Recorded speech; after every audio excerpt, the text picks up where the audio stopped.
Jadi bapak-bapak di sini jangan pelit. Kalau ada uang kita sisihkan buat memberi kepada Tuhan. Pasti kita diberi.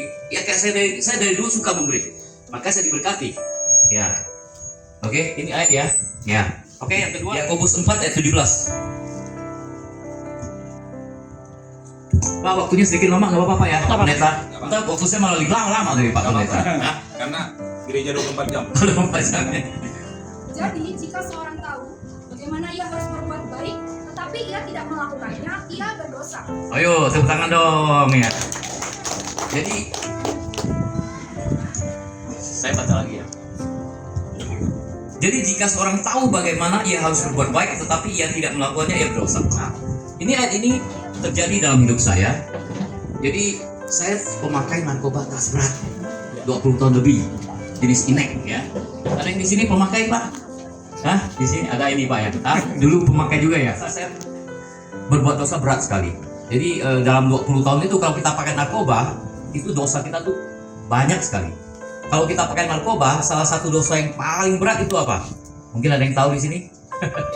Dosa perzinahan. Ya, itu udah pasti. Jadi itu paket, harus ada cewek. Jadi harus ada cewek yang temenin kita. Ya. Kalau 20 tahun itu tiap minggu saya melakukan itu, kalian bisa hitung. Ya, sudah berapa kali saya melakukan perzinahan. Ya, itu dosa, salah satu ya dosa yang paling berat. Jangan berzina, ya Tuhan sudah bilang 10 hukum Allah. Belum lagi dosa yang lain adalah dosa bohong. Saya selalu bohong pada istri saya. Gak mungkin dong kalau saya pergi sama cewek saya bilang terus terang, pasti saya bohong. Bohongnya apa? Saya bilang bawa tamu lah gitu ya, bawa tamu servis lah, keluar kota lah. Itu tiap minggu saya bohong. Ya, jadi dosa berdusta ya. Dosa yang lain, dosa merusak generasi muda. Itu dosa berat saya. Kenapa saya merusak generasi muda? Soalnya cewek yang temenin saya agak sedikit paksa ya. Saya cari yang belum pernah, saya sudah coba. Siapa tahu sekarang dia jadi pengguna ya, apalagi pengedar. Dosanya berat sekali saya. Jadi tiap malam pagi saya berdoa sama Tuhan, Tuhan ampuni dosa-dosa saya. Jangan sampai cewek yang temenin saya dia jadi pemakai atau pengedar.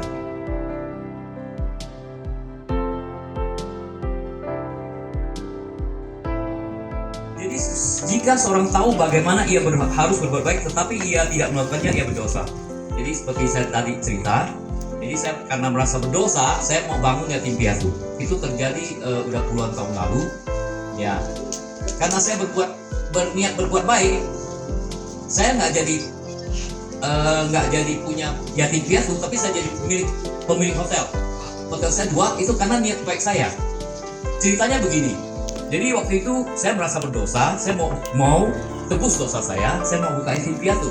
Akhirnya saya punya kontraktor bawa saya keliling Indonesia loh, keliling Bogor. Saya sungguh-sungguh ya, saya mau bangun yatim piatu. Tetapi halangannya banyak sekali. Ya, selalu masalah karena ada masalah pengurus yang susah, belum lagi masalah izin yang susah. Akhirnya kontraktor saya dia tawarkan saya, Pak, bagaimana kalau uang Bapak kita pakai buat bangun hotel, ya, resort namanya. Uangnya kita sumbangkan yatim piatu. Nah, jadi dari situlah sekarang saya punya 2 hotel. Ya, keren ya. Jadi kalau kita berniat berbuat baik aja, Tuhan kasih kita lebih loh. Ya, anak-anak ya, yuk kita berniat aja berbuat baik. Berniat berbuat baik, misalnya ya bahagiakan orang tua, nanti dikasih rezeki ya Bang Tuhan. Amin. Ya, yang penting kita niat dulu. Tapi sungguh-sungguh ya, saya sungguh-sungguh, saya keliling berbulan-bulan cari tempat buat bangun yatim piatu. Tapi akhirnya dikasih Tuhan hotel.